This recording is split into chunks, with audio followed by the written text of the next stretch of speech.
Everyone remain calm. Fret not the giants. They are given to battle by our brave heroes. You saw them slay Strahd. This menace will be no different. Still, we should endeavor to use this time they buy us wisely.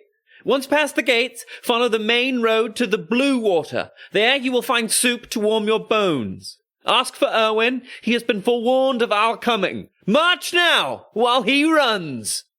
To believe that is little Irina. Arik, you're standing on Grotto's tail. Oh, sorry, Harkus. And, sorry, Grotto. It's okay. I don't think he can feel it, but we need to move. Oh. What were you saying about the princess? Irina? Oh, just that I knew her when she was your age. It is a curious thing to see her now, like this, being a princess, as you say. Did she have a dog? No, Harkus, unless you count the way she would drag that pasty brother of hers all over town. I think the burgomaster must have told her she couldn't go into the village without an escort. Irony being, Ismark was terrified. Knees couldn't stop knocking together long enough to walk the streets, so really, she had to escort him everywhere while she attended her business. Grotto's knees don't go the right way. She came into my tavern one day asking for magic beans. Something about a stalk to the sky, so we could all climb out of the mists. I didn't have the heart to tell her no such thing existed, so I just gave her some lentils and called it a day. I suppose she was trying to save us even then. Good luck she didn't give up after your lentils weren't magic. Ha! Right you are, my boy. But clearly I can't save us. But she still might. Hey Dungeoneers, thanks so much for joining us for another episode of the Strahdcast. If you like what we do here, remember to follow us on YouTube or subscribe via your favorite podcast app to get notified every time we release new episodes. Thanks again, and take your listen with advantage. When last we left our heroes, coming within sight of the walls of Vallaki, it seems there soon will be respite for the weary refugees of Barovia. Hopes of safety are soon dashed, however. Olaf, scouting ahead and led by the mystical fox that dogs his steps, stumbles upon 4 undead frost giants, laying in wait for the villagers to pass. Olaf bravely held off the giant threat, giving the villagers time to reach the city walls and the cavalry to arrive. Our heroes, as well as Asher of the Krezkov Rangers, gave battle. But even with their forces gathered, the giants prove a serious threat. Can our heroes get the Barovians to safety? And can they reach it themselves? Find out now on the Strahdcast.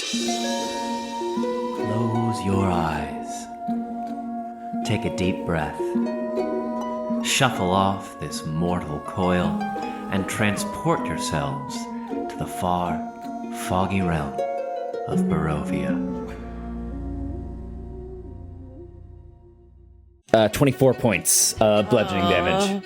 And Olaf is down. No! Slams down on a fist, like collapsing Olaf to the earth. You see his fist raise off of Olaf's chest as he lays motionless on the ground. No! God damn it. 1 is dead. 3. Now give me a save for 2, please. Only a 10. That's a fail. Fuck him up, fuck him up, fuck him up, fuck him up. 22 points of damage. Fabulous. Radiant. Yeah, so as these giants continue to move through this dawn-lit area, you see their skin, like, just continue to sizzle, this time at young Winnie. But with a natural 1, it goes well wide. Woo, I duck. Save. Well wide, and it's going to make a save. Tiny. 13. Fail. Yeah. Oh, 9 points of radiant damage. It's all right. It comes for us all. All right. That's the end. 2 ones on 2d10s. Oh, lame. God damn it. That's going to bring us to Asher, who again, 3 arrows, fires them off in quick succession. Let's do number 4. That'll hit. 2nd arrow will also hit. 3rd arrow will also hit. Great. Okay. Top of the order. Olaf, death saving throw. Oh my lord.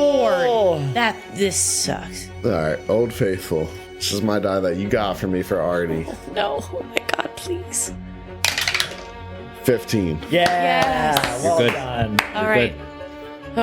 Saved. Saved. Olaf, you are, Drogar, you're up. Kaz, you're on deck. Okay. Drogar will continue to sustain the spell. We'll cast another guiding bolt at number 2. Fire away. Natty 19, baby. That'll hit. On. Oh, come on. That'll hit. That'll hit. on. Roll them up. Roll them up. Let's go! 20 points of radiant. How's it happen? Yeah. Let's go. So Drogar, with holding this kind of spell, he's kind of doing that that daredevil vision, right? He kind of can feel the battlefield while he's holding this light up, and he feels the of Olaf hitting the ground, and as he does that, he recognizes it and looks toward number 2 and just shoots this guiding bolt, and it just this ball of energy just goes through the throat of this undead beast, and the head just falls over backwards and topples Yeah. off, and it collapses to the ground. And as he's holding there, he's going to bonus action healing word. There we go. Way to go. Great. That's the one. And that's the one. I think that's It's a D4 plus your wisdom mod. you know what? I don't have heal. I have mass healing word. That's the only one I have prep, so I'm going to have to heal everybody. I'm going to have to. Oh, learn no. that anyway. Oh no. So it's 1d4 plus 6. So okay. So It's just your wisdom mod, I think. 1d4 plus your spellcasting modifier. okay. So 1d4 plus 4. Yeah. is what it would be. All right. Cool. So. Nice. 3. Okay, so 7 healing, 7 healing, 7 healing for you, Kaz. So I come back up at 7. Correct. Okay. So wait a minute. Up to 6 people. So did anybody else take damage? No. No, not I yet. don't think not yet. No. So we'll call it dead. It's good. It gets Olaf's up. yeah. That's the. And that'll be the end of Drogar's turn. Giddy up. Kaz, Winnie, you're on deck. Cactus. Kaz.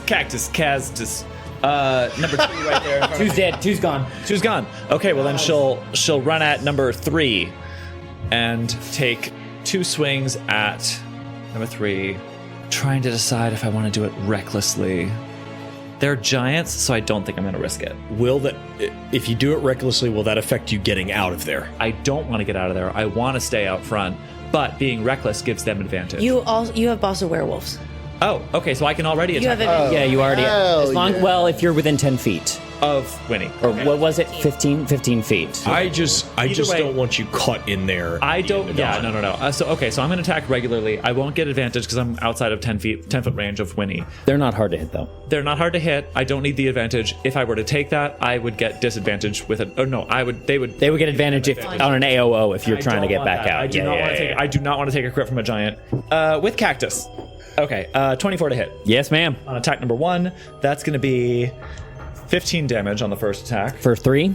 For whichever. Yeah, no, that's number 3. Second attack is going to be a 23 to hit. Yep. So 13 points of damage on the second one. Yes, ma'am. Okay. And I will stand my ground. That's my turn.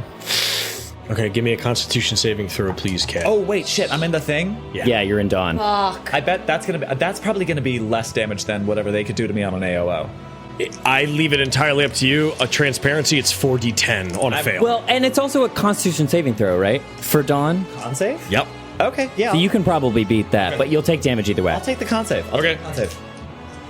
You can take a little radiant damage. You're Yeah. good. She lives in a desert. She can take a little heat. She can take a little heat. Yes, 24. Fuck Yeah. Okay, that's a pass. Great, and pretty low damage. So 13 total, so you're going to take 6. That would definitely be less than if they got an AOO. Yes. Yeah. Uh-huh. I rolled really low on that. Hell yeah. Okay, great. Anything else, Kaz? Yeah! There you go. Winnie, you're up. Now you're Okay. shining like a queen, you know? Okay, first thing, I'm gonna reach out and pull. I'm gonna pull that spiritual weapon over to number 4. Yep, all up in his business. Okay, I'm gonna try and hit number 4. Yeah. Okay, 16 on the die. Okay, great. 15 points of force damage. Woo! 4, Hot dog. Great. and then Your I'm eraser's impact. gonna guiding bolt number 3. Do it. Send it away. Yes, please. 21 to hit. Yes. Out of the box. 15 points of radiant damage to number 3 as well. Wow. Okay, great. Yeah. It slams back, but barely manages to keep its feet. I'll take a couple more steps. I just want to get I'm just going to come up next to Olaf again. Nice. Anything else, Winnie? That's it. Okay, here come the giants. Number 4. Gonna take a swing at Miss Kaz. Okay, here it comes. First, a 22 to hit. Yep. For 27 points of bludgeoning damage. Okay, so that's 13. Second attack, 28 to hit Yeah. for 18 points of bludgeoning damage. So 9. Yeah, as it slams you with its massive fists. End its turn, save 15. Fail. 17 points of radiant damage. Rand, number 3, also going to swing away at you, Kaz. Yep.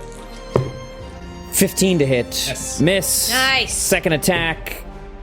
Oh, wow. 11. Yeah. This one's like, it like goes to attack, but it sustains so much damage now that like its shoulder like falls out of its joint and it misses an attack, and it goes for another one, and its like fingers are falling off of its decaying fist, and it just swings wide for both. Dead things should stay dead, loser. And save. 7. Okay. 16 points of radiant damage. How's it happen? Yeah, I think like you said, right? The arm falls out of the socket, the fingers are falling off, and it just goes, and then it just crumbles It under takes the these dawn. swings. It like keeps moving forward towards Kaz, but it's just like melting as it goes, and it takes these swings, and by the time it's finished with its second attack, it's just completely collapsed to the floor. Nothing left of its body. Okay. Asher. Asher, 1 will hit. Second arrow will hit. Oh, third arrow will miss. But that's fine. Okay, top of the order. Olaf, you're back. He's alive. Finish this. Do I have to stand up or anything, or am I? You're up. You're good. Okay, cool. And I think he looks at Winnie and goes, "Oh, thank you, little one." Go get him. And then he Tiger. and pulls back and and rips a shot at number 4. And that's with advantage, right? From Boss of Werewolves? Yep. Yes, sir. So with advantage and sharpshooter. Come on. That's like a 23. Yes, sir. 21. But it hits. It sure does. It's real good though. I math real good in maths. Trust me. 23 points of radiant damage. Yes. And then I'll take another shot. Yes, you will. Do it, baby. Do it. Advantage, because I'm a boss. Well, because my friends are werewolves. And that's a 90! Yes! Roll them twice. It's all right. Double. Yeah, 17 plus 10, 27 points of damage for the second shot. How's it happen? Yeah. I think he's just like, you fucking bastard. And just like fucking all the fear, like he's pissed off that the land turned against him. He's like, you should be on our fucking side. So just like he releases all of his fury in the shot and just explodes through this thing's fucking head. Yeah, just leaves a cavity in its chest as the arrow pierces chest, through. Yeah. Uh-huh. And the battle rage like drops off him, and he like just drops down to a knee at fucking 7 health. And a quiet. With that, Drogar like drops. And you see that there's a perfect 30-foot radius grass. Like all the ice is melted, Yeah, all the snow is gone. Right. It's just like tree bark and like grass, and it's gone. And he's like, then he runs over to you, and he is going to give you a 3rd level cure wounds. Yeah, I think Olaf is like, I'm fine. No, you won't be a stubborn ass this time. So that is take 14 points of healing from that. You are being rescued. Please don't resist. Please do not resist. It's only twice my health right now. Winnie! Come, Olaf needs some aid. Yeah, I think he's like, oh, I'm fine. As I'm running over, I'm just gonna throw I think that I reach over, and the like spiritual mist that's creating the spiritual weapon dissolves, comes back to me, and I'll swing it over to you, and I'm gonna do a healing word at you too. Nice. Fine as what we were before those giants showed up. 7 more for you. Yeah, and I think like as he stands up, he like takes a deep breath with that healing, and it like not only does he stand up and take his deep breath, but like he almost looks like he's like getting taller with that healing, and he's just like and then he like looks up at Asher and he's like, "Hi lad, I guess I shouldn't have blown you off earlier, huh?" Oh. You did quite all right. Oh, I think you did quite all right. And he moves over to the giants and starts like pulling recovering his arrows out of their undead bodies. Oh, it seems such a crying shame. Such noble creatures turn to evil. The devil's debauchery truly knows no bounds. Can we give these bones a proper burial? Well, I'm not very versed in the ways of giant burials, but if Arnhem brought them into this world, I suppose a pyre of sorts. I mean, giants worship many gods, and a fire god being one of them. So, much as I'd like to see them receive their due respect, we're under a bit of a time crunch. We should return, see if the villagers have made it safe. I'd like to hang back and make sure these see a proper burial. I'd like you all to go check on the rest of the caravan, but these are remnants of gods. They don't deserve to be left lying here like this. Why don't I hang back with Olaf? Before we go anywhere, everybody gather round. And Drogar's going to cast 3rd level aid on everybody. So everybody please take 5 extra hit points added to your maximum for the day. Mm-hmm. Thank you. Just so we have a little bit of extra buffer there. If it's important to you, Olaf, why don't we just stay and give it everything we got? I can do Sacred Flame 1,000,000 times. You can absolutely consecrate these bones. However, Asher does hold a strong point. We do have a caravan that needs to get to Vallaki. You know your hero business best. I suppose where they were buried before, the earth is already disturbed. Shouldn't take too much longer to get it all sold out. I think you're quite right, mountain folk. I do forget myself and the old traditions. Let me be the one to stay with Olaf. We can give them a proper burial or a proper burning, and Olaf can tell me a little bit more about our people's traditions respecting giants. Perhaps that'll stop them from being turned to the devil's will again, after all. Very well. Let's be about it, then. Very well. Strahd would love to tell everyone that he's the land, but it only goes 6 feet deep. Aye. Thank you, Kavan. Drogar is like, right, all right. Winnie, shall we? Olaf, Surtur was the fire god to the giants. Perhaps like a warm sort of feeling. You've got this. And he'll kind of walk off. And then Olaf looks at Kaz and he's like, I got this jug of alchemy. At least we can pour some wine on their bodies, right? That couldn't hurt. That's what I would want. Me too. Aye. Wine for the gods. For the gods. That's great. That's great. Do we want to have a little service for the Lords of the Mountain? Because where they emerged from, they're like pre-dug graves kind of already. Yeah. And so with your combined strength, I mean, Kaz's voice gives her super strength. So, I mean, moving these undead bodies would be quite the endeavor. But let's do it before the rage runs out. But I think me and Winnie head back to the caravan. Was that the plan? Yeah. They can move a little slower for a few minutes, but while I still got all this rage in me. Just for ease, why don't we, if we're going to do, let's all stay and then we'll all go. Just for ease. Sure. Yep. Yeah, maybe let Asher go ahead and get everyone moving. Talk to Irina, move ahead, and like the core of us will stay to... Cool. Yeah. So moving these bodies back, they were already essentially buried, so it's not too much of an effort to move some earth out of the way and get them into this like mass grave that they'd already been laid in to kind of lie in wait as a trap to ambush this caravan as it came along. But because of your efforts, that trap was not sprung, and you kind of like got out ahead of it. I'm kind of picturing Kaz like dragging a giant by the foot and saying something like, just, my God doesn't have a lot of like prayers or incantations. There are a few, but very few. So as I am dragging you back to your grave, let me just say that I know that you are of the land here and not of a man who has laid claim on you. You're older than him and you're better than him. So here you go. Yeah, and as we deposit the ruined corpses of these once noble giants back to the earth, I think they still sort of exude a kind of cold. And so, yeah, as you deposit them back and cover them with a layer of earth, again, that frost kind of like seizes up the ground above them.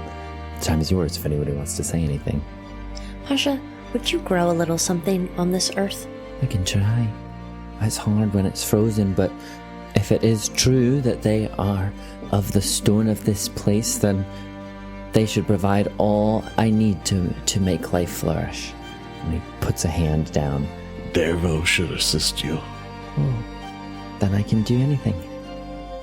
And he moves over and he lays he kneels down on his little knees and he puts 2 hands on the ground and bows his head. And like a wave, you see like a little wave go in the disturbed earth, like, and a wave moves out, and wildflowers spring out, still all kind of crusted with frost, as if the dew in an early morning has crystallized, and these blue flowers bloom across the bodies of these 4 once noble creatures. Olaf like kneels next to Pasha, and as like this happens, he like places a hand on his shoulder and thank you. Of course. I would... I'm not well versed in the ways of giants, but I believe that the goddess Oetta of the giants would be pleased, as would be Dervo's root. Kaz says with a little like sort of just Right? to Olaf. Like, Yeah, am I good? And like a wry smile like appears on Olaf's face as he like looks at you out of the corner of his eye. As you stand sort of in a solemn silence, Olaf, just again out of the corner of your eye, you see a flash of that silvery kind of candlelight fox moving through the brush, looking at you now with no signs of the agitation that it displayed prior to the fight with the giants. And it kind of looks at you and looks through you and then moves into the brush. Again, I think just under Olaf's breath so no one can hear him, he just says, "Thank you, my friend." And then his mind kind of goes off. Mm-hmm. Were these undead frost giants? Mm-hmm. Okay. You could put that together based on like the color of their skin. They were very tall and they were very cold. So yes, Yeah. okay. Yeah, ostensibly some of the tribe that once inhabited these lands, Sure. but that were wiped out by Strahd. I fucking love giants, man. I I talk about giants do. all the time, but like Thrym is the ice, is the god of ice giants. Like he's who ice giants worship. And I just imagine Drogar having this scholarly knowledge of like the pantheon of gods of giants, and because like giants aren't all chaotic evil. They have all sorts of alignments, Just like any of us. right? Gigantism is a spectrum. Wonderful. So as we're like solemnly walking back, Olaf kind of a bit shyly, it's like, "I saw the fox again. It warned me of the giants. I think we need to take its warning." You've seen this fox before. Oi. And meta question, you've told us about it before. I think, I right? like yeah. just told us at our last like At campsite. Old Under, Recently, Yeah. It's recent. It's very recent. Mhm. Okay. This fox, it has some significance to us, to the berserkers. I don't know. We mentioned before I want to go back to talk to Zarya because I Correct. didn't know what the Right. fox meant. Right. Yeah. And that's still on the And docket. to remind you, Tyler, so the thing is when Zarya Valnaya, who was the keeper of sort of the lore, passed, a lot of that knowledge of tradition and folklore and mythology was lost with her. She was the kind of keeper of it, but you would know that that knowledge is still contained within the Ettas. I won't give too much away, but you know that Zarya would be the holder of the Ettas. That's right. Yeah. So that's why I've been wanting to go to Zarya so I can try to figure out what the silver fox means because I don't know. But the person who might know more lives and is accessible to us, I and is someone I don't mind visiting from time to time. wasn't sure that It meant well, but I think I know. It's helping us some way. I just don't understand it. This is powerful. That it's a spiritual thing that's able to move under Strahd's eye and help us out like this. Aye, and even my dream. That's very powerful. I know how hard it's been for our gods to even reach us. After today, I'm as sure as I can be that it's on our side. It also may be our best lead into Strahd's power. We killed Strahd, as the abbot did before us.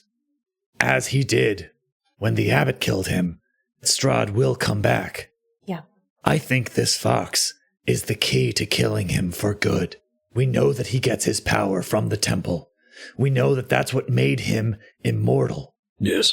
We have to not only kill him, but kill whatever it is that makes him him. Yes, break the curse. The only lead we have as to what that is this fox. Did none of you see the silver flash? I didn't, but I know that you did.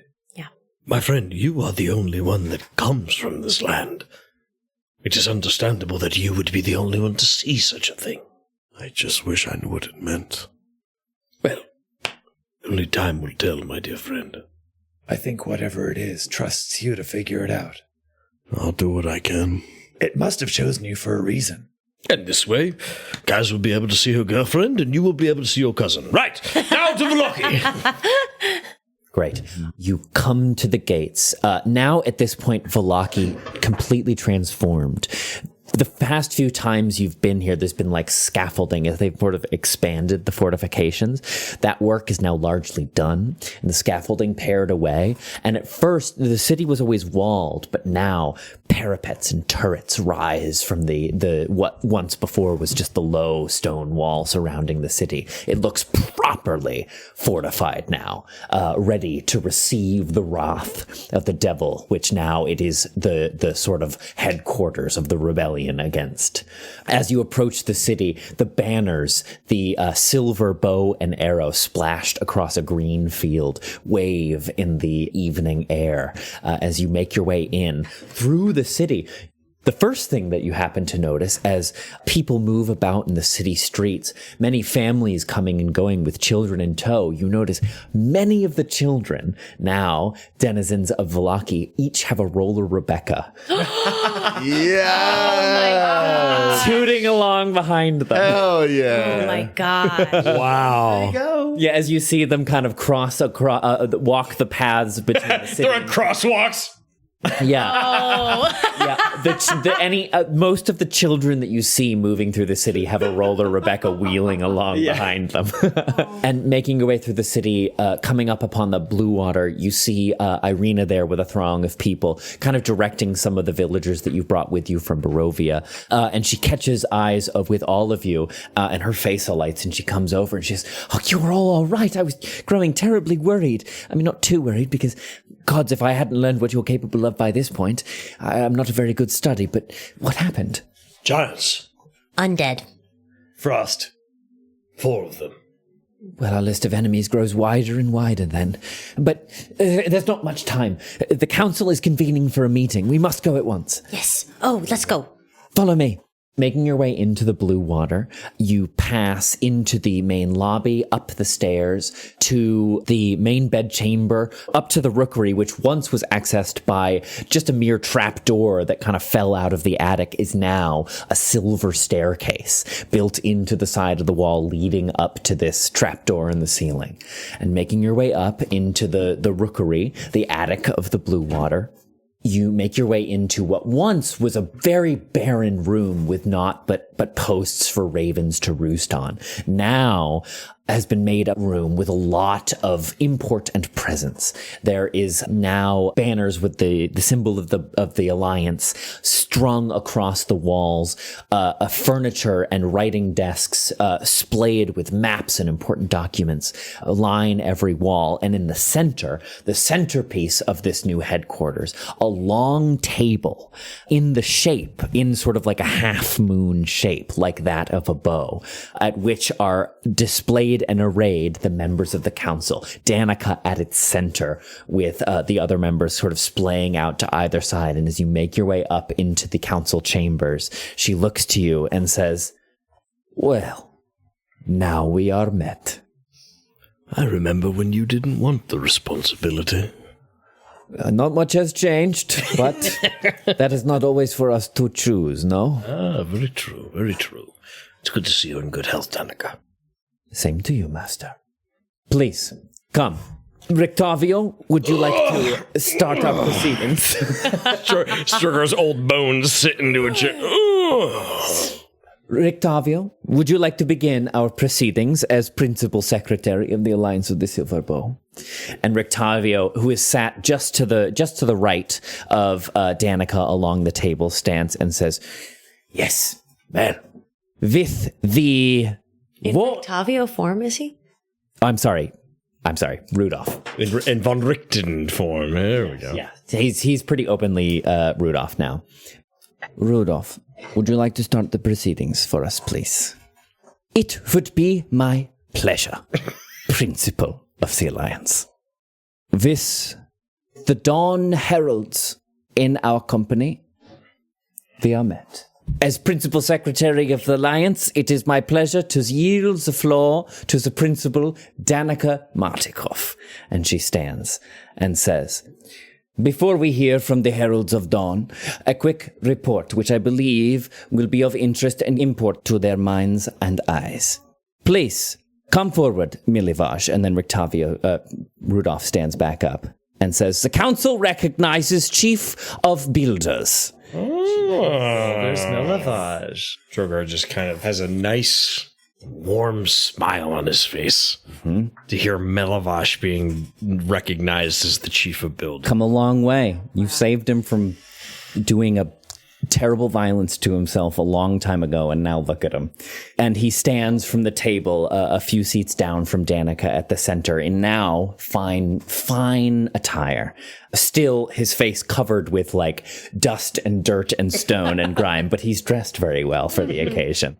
"It is my understanding we have received an influx of refugees from the former village. I have been informed by Burgomaster Irina that you wish to relocate them to Argenvostolt. Is this correct?" Yes. That is the hope, Milivosh. Is it possible? Is possible.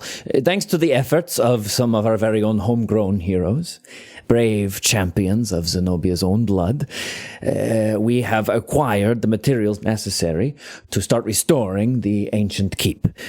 Construction is proceeding nicely. We are rebuilding the destroyed southern wing. This is still in progress. But the northern wings, which were mostly intact before, have been refurbished. It is not yet entirely defensible, but we can begin housing people there immediately if this is sufficient. Do you know how many people you can house? Not all will be able to be housed in the keep itself, but we have materials to construct tenting while we finish construction. Okay, thank you for being flexible. It may be best to prioritize the housing for the ones who can build more housing, and then the ones who can't build more housing can be added in shortly after. I share your thoughts, Kasle. We have already begun interviewing those of our kin from our sister city. Those who wish will be put to the effort that best suits them. But of course, they have been through quite a lot in the past days, so some are looking for just a place to lie their heads. Now, Milivosh, the tenting, will that be within the battlements, or will that be forced to be outside of the battlements of... At the moment, it will have to be let outside, but it is in close proximity. Should we fall under attack, it is easy to retreat inside the parts of the keep which are more defensible. As long as it's within the light of the beacon. Right at its base, in fact. Well, there's no ways around it. If that's the best way that you see fit, then, Milivosh, I trust your judgment. Very good, very good. Do you have a way to safely transport them from here to there? I believe I could be of some help in that regard, as Asher, also amongst the council attendants, stands. Rudolph says, "Thank you. Chief of Builders, the council recognizes Asher, councillor from Kresk." Yes. I yield my time. I yield my time. With the disbarment of the werewolves in the woods above Kresk, my rangers have been able to be reallocated to keeping this Fallich road safe and clear. Provided no more giants spring from the earth, we should be able to transport people as well as supplies freely across the road to make the new settlement provisioned and safe. Good. Very good, Asher. And how are you feeling? Better than I ever have. I'm glad you've recovered in good health. If all sits well with you, we can begin moving people almost immediately. Well, I don't know how the rest of you feel, but perhaps a night here in Vallaki. Certainly, a night to rest and recover would do wonders, I imagine, for you all as well. And we shall begin resettling the villagers from the village of Barovia come the dawn. Danica, I wish to aid you in the blue water this evening. I will prepare some basic food and some water, and perhaps they can taste your stews as well as the wine. But they feel welcome, and they feel nourished. I have had Erwin working non-stop to prepare a forage for our kin, and your help would be most welcome. Thank you, Master. Good. I yield my time. Danica again takes her place. With the matter of what to do with the refugees from our sister city, that moves on to our next and primary. Our primary. Olaf, I told you not to pour the champagne till Aye, but you always gotta drink after a battle. The council recognizes Chief of Drink Olaf. I drink it what you got it. Very wise. Pay no mind to me. That takes us to our primary account of business for the evening. The Heralds of Dawn have performed wonders, and now it is time for our alliance to pick up the slack. This revolution exists because of you. Let us take care of what must needs be done, so that you may continue to do what we cannot. We have struck a blow against the devil, to be sure. He has been defeated, at least temporarily, but we have already seen along the road that his power extends even when he is indisposed. We must assure that the next time we kill him, he stays dead. Dmitri has reported to me that you have some measure on this matter. Can you tell us what you have learned? We have a lead. Yeah. His power, whatever it may be, in whatever form, comes from the temple atop Mount Caucasus. Now, how that power has been interred to the devil, we have no idea. However, our companion here, Olaf, has been visited by a spirit of sorts, one that is natural to these lands. We think that Zarya Ulnaya might have records of this spirit, and this spirit has prompted us to just about every precaution we have taken in the past couple of weeks, especially the most recent attack by these sad giants. I just mate. Sorry. She's here. She's a member of the council too. I probably should have mentioned that before. It's gonna be like that. She was grabbing a drink. She just came. Yeah, she just came up the stairs. She just came up the stairs. Yeah, Rudolph. She's got a gin and tonic in her hand. It's last. The council recognizes Zarya Ulnaya, Counselor of the Mountainborn. And she says, "Good eye to see you all. Very good. What is it I may provide?" What did you call us earlier? Kaz is like, it's just funny a little bit. Dawn Bringers? The Dawn Heralds. The Dawn Heralds. A little name I've worked up for all of you. I hope you like it. I think you finally outgauge yourself. It's great. No, the Dawn Heralds is great. The Dawn Heralds recognize Zarya Ulnaya, the speaker of the Berserkers. Kay is wrapped in her microphone. Go ahead, Kaz. Why don't you just hang yourself on your own petard while you're at it? Sorry, my mic cable got wrapped up. Hi. The Dawn Bearers. Bringers? Heralds. The Dawn Heralds recognize Olaf, our chief scout, to speak on our behalf.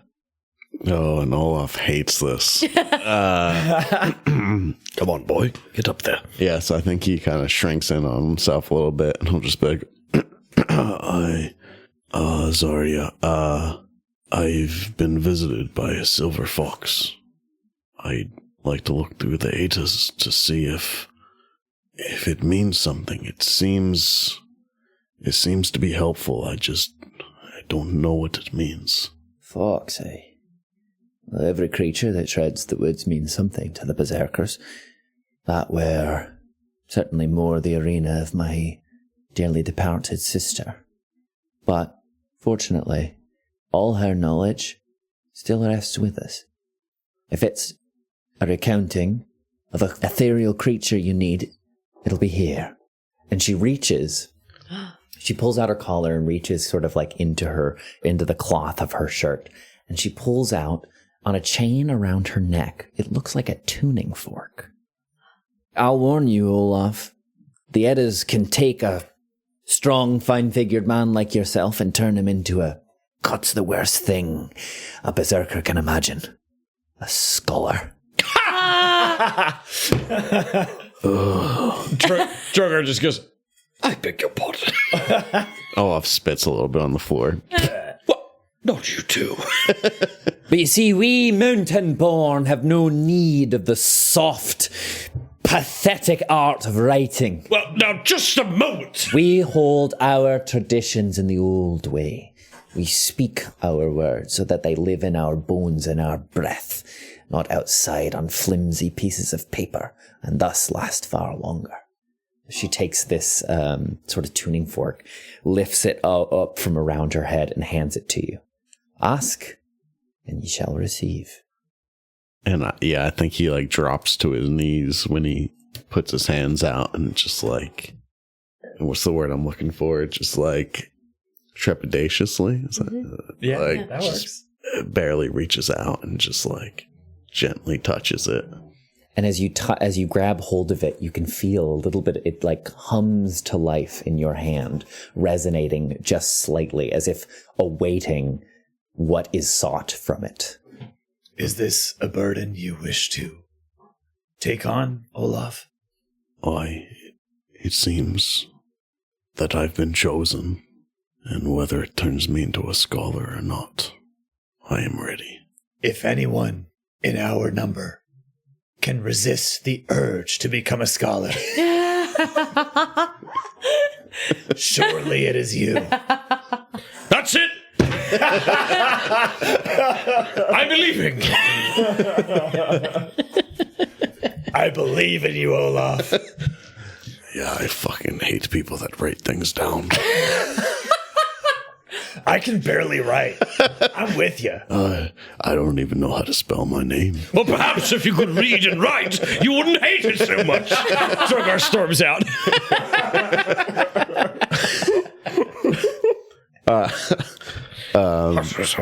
But yeah, so he takes it, and do I get the sense it's something I should be asking now, or should I be like taking it to a quiet space and like asking it a question on my own? Up to you. I feel like I've learned at this point I need to share my burden, and everyone around me are leaders for the same cause as me. So I think just like there in front of everyone, then I just like as I'm gently touching it, and I feel like Zari is still probably holding it, and I'm just like, well, she hands it to you, I think. Okay, yeah.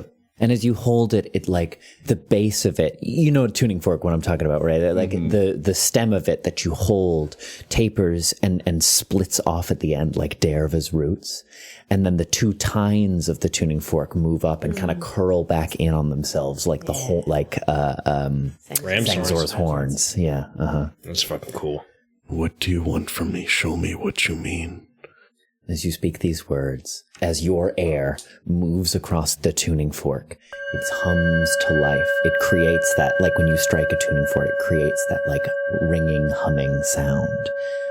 And as it passes through the air and rises in its vibrations, soon you hear a voice emanate from the fork itself.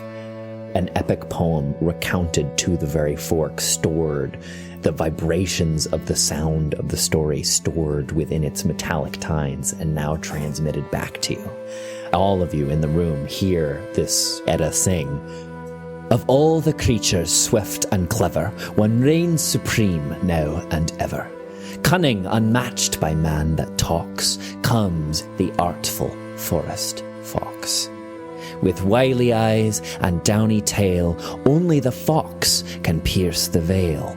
Not even death can claim its hide, and so it proves the perfect guide to shepherd spirits when days are past, to where their souls can rest at last. The paths between living and dead, traversed with ease by coats of red. And the Oetta carries on to describe this story of a fox outwitting death. Death comes to a fox that has passed its days and tries to bury him beneath the traditional mound of gravestones, which you all would recognize from Yester Hill. It's like those piles of stones. Cairn, yeah. Exactly. And buries it beneath this mound of gravestones. However, the very next day, as Death is moving about its business, it sees the fox, free and alive. And the Death goes to the fox and says, "How is this possible? How is it that you rose from the grave?" And Fox replies that there was enough room for him to squeeze out from beneath the grave. And perturbed, Death again re-delivers the fox to his grave, this time plugging up the spaces between the gravestones with even smaller stones, making sure that there's not cracks in between that the fox can squeeze out of. But the next day, Death again discovers the fox walking the earth as if never having died at all. And again, Death inquired to the fox as to its escape, to which the fox again replied, there was enough room to squeeze out from beneath the burial stones. This time, Death brings the fox back to its grave, puts it in the earth, and cakes the entire burial mound in mud, making sure there are no porous spaces anywhere inside. Certain that this time this burial place will hold Fox, Death moves on. But on that third day, Death finds the fox still alive in the forest. And this time says, "How could there possibly be room for you to squeeze free from your grave? I made sure that there were no spaces between the stones." And it is only now, with a smile on its face, that the fox reveals that it was not between the stones he escaped, but from a tunnel dug underneath the grave, back out to the earth, the exit of which was hidden by a simple bed of flowers. And so impressed by the fox's guile was Death that he decided to partner with the fox. He brought the fox to guide spirits from life to the ever hereafter, as the only animal clever enough to find its way between life and death. And so what you take from this, Olaf, is that the spiritual fox that you're seeing in one way or another is meant to be a guide. And yeah, I think as he settles into himself and really, he might have been sitting up on his knees before, and he really just drops down into himself, and maybe that single tear rolls down his face. "Thank you. I will not let you down." And then stands up, and I think for the first time really feels like he belongs with the bringers of the dawn. Yeah. And just looks at them and scans across everyone and just gives them one stiff nod, and just then is ready for the journey from then on. And I think we'll call it there. Yeah. Oh, yay! Yay!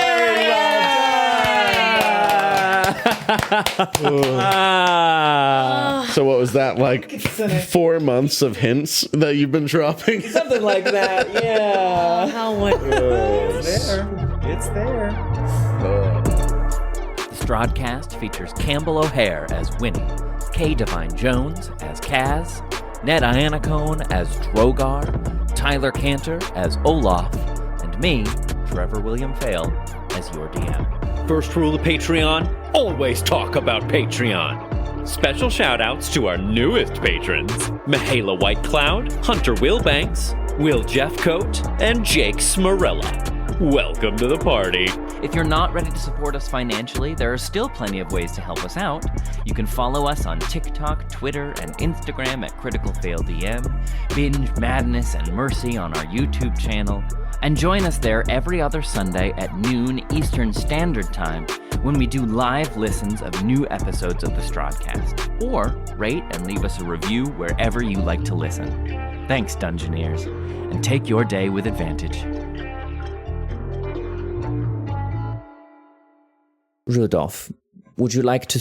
Now I'm doing Rudolph's voice. You were prepped for Rudolph, and then you were like going back. Yeah. It's hard, all this. Gee whiz. Would you like to start the... Now I'm stuck in him. Fuck!